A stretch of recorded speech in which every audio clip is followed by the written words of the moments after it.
Yoga World thing, man. Gauge up and CEO, man. Look, these kids, boy, my grandma ain't no more playing out here. This for real, though. My daughter. Yeah. Good? Yeah. Everything good, yeah? Yeah, I know I'm coming, man. Long little guy. Free all the guys. R.P. JoJo, for sure. R.P. JoJo, for sure. Rest in peace, shit, bro.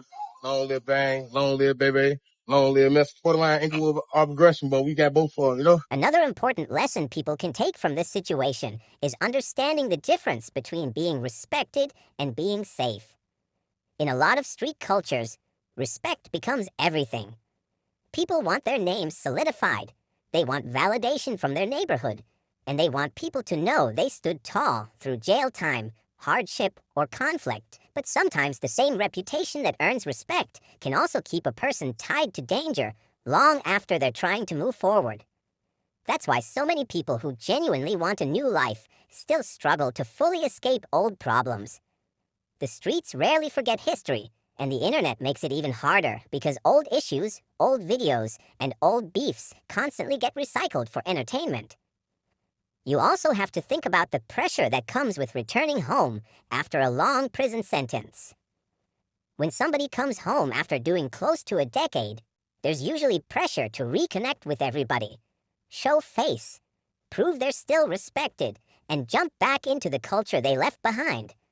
Sometimes people feel like they can't fully disconnect because their identity is attached to the neighborhood. But in reality, one of the smartest things a person can do after surviving prison is create distance between themselves and the same environment that led them there in the first place.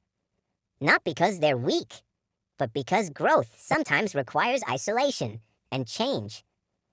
A lot of people online only focus on the entertainment side of drill culture, but they don't realize how mentally exhausting it probably is living inside that reality every day. Constantly watching your surroundings, worrying about who may recognize you, wondering if somebody still holds resentment, or feeling pressure to always appear tough can slowly wear a person down mentally. That's why peace, privacy, and stability become valuable once somebody gets older. Eventually, there comes a point where surviving becomes more important than proving something. Another thing people should pay attention to is how quickly life can change. One moment somebody is doing interviews, talking about music, rebuilding relationships, and planning for the future. Then suddenly, everybody online is posting memorial pictures and saying, "Rest up."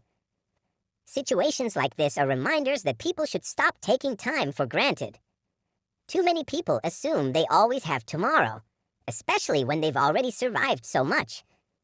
Sometimes surviving dangerous situations repeatedly can actually make people feel invincible, and that false comfort can lead to carelessness. And while Chicago gets most of the attention because of drill music, the bigger issue is the mentality that retaliation and pride solve problems. Entire generations of young men have been taught that backing down, relocating, or avoiding conflict makes you look soft. In reality, some of the smartest people are the ones who avoid unnecessary attention altogether. Staying low-key, protecting your family, building legal income, and focusing on longevity doesn't always look exciting online, but it keeps people alive.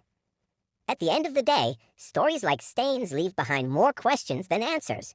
People will remember the music, the interviews, the prison bid, and the reputation he carried. But his family now has to live with a permanent loss. That's the part social media usually moves past too quickly. Once the posts stop trending and people stop reposting clips, families are still left grieving in real life. That's why the biggest lesson from all of this is understanding that every decision, every environment, and every risk carries consequences that don't just affect one person. They affect everybody connected to them.